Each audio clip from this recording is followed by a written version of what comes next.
नमस्कार, मेरा नाम यशवंत साहू और आप देखना शुरू कर चुके हैं भिलाई टाइम्स। मेरे राइट साइड पर बैठे हैं 2017 बैच के आईएएस और वर्तमान में भिलाई निगम के नए कमिश्नर रोहित व्यास।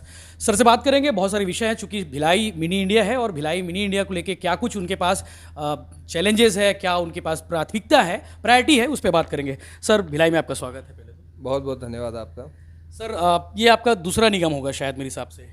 हाँ, इससे पहले जब मैं प्रशिक्षु अधिकारी था तब मैंने निगम आयुक्त का चार्ज लिया था, तो ये मेरे लिए। भिलाई को लेके सर कैसा आपका वो एक्सपीरियंस है? जो आपने सुना होगा भिलाई निगम है, तो आप क्या सोचे थे? देखिए, इससे पहले तो मैं बस्तर ज़िले से आ रहा हूँ, तो काफ़ी अर्बनाइज्ड यहाँ पर मेरे को देखने को मिल रहा है और काफ़ी अच्छा यहाँ पर डेवलपमेंट भी हुआ है, काफ़ी अच्छा विकास कार्य भी हुआ है।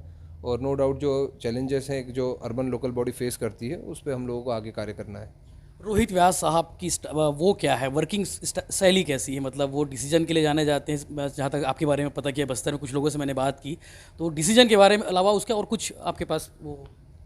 देखिए, इसमें सबसे महत्वपूर्ण ये है कि हम जो हमारे आम नागरिक हैं, हमारी जनता है, उनको केंद्र बिंदु बनाएं अपने कार्य का और शासन की हमारी जितनी भी जन कल्याणकारी योजना है उनको अंतिम व्यक्ति तक पहुंचाएं, तो वो सबसे इम्पोर्टेंट प्रायोरिटी रहता है हम लोगों का। सर, कोई प्रायोरिटी लिस्ट आपने तय की होगी कि ये काम मोस्ट प्रायोरिटी लिस्ट में है, इसको करना है, तो वो कौन से काम है आपके पास अभी? सभी एरियाज़ हैं जिसमें ईज़ ऑफ लिविंग, जो हमारे अर्बन एरियाज़ में जो नागरिकों को जिससे सुविधा होती है, तो मोस्टली जिसमें स्वच्छता सबसे इम्पॉर्टेंट होता है।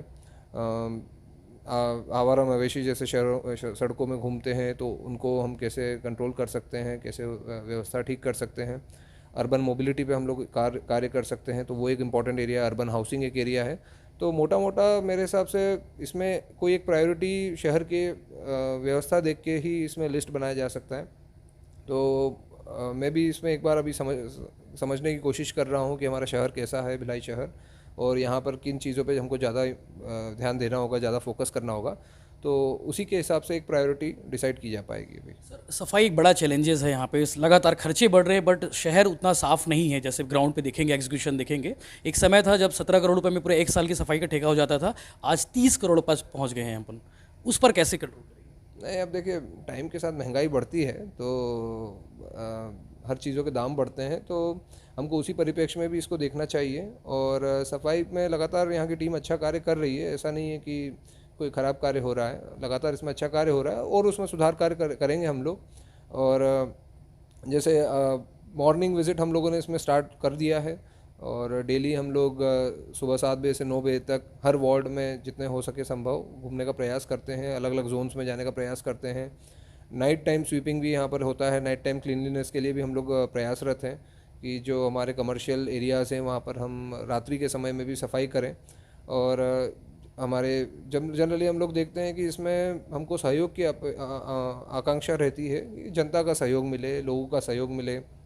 जब आप घर में कचरा है तो उसको गीला कचरा, सूखा कचरा हम लोग अलग अलग करें, जिसको सोर्स सेग्रीगेशन बोलते हैं। अगर सोर्स सेग्रीगेशन व्यक्ति अपने घर पे ही कर ले रहा है, तो जब हमारी गाड़ी आती है सफाई वाली, तो उनके लिए थोड़ा सुविधा रहता है, उसको रिसाइकल करना थोड़ा सा आसान होता है। और हम लोग इसमें ये प्रयास करेंगे कि जो हमारे बड़े बड़े रिसाइकलर्स हैं या जो कुछ संस्थाएं जो इसमें कार्य कर रही है, उनसे मार्गदर्शन लेने का प्रयास करेंगे कि किस तरह से हम जो हमारा प्लास्टिक वेस्ट है उसको कम करें या उसको रिसाइकल करें, जो हमारा वेट वेस्ट है उसको कैसे कंपोस्ट बना के उसको विक्रय करें।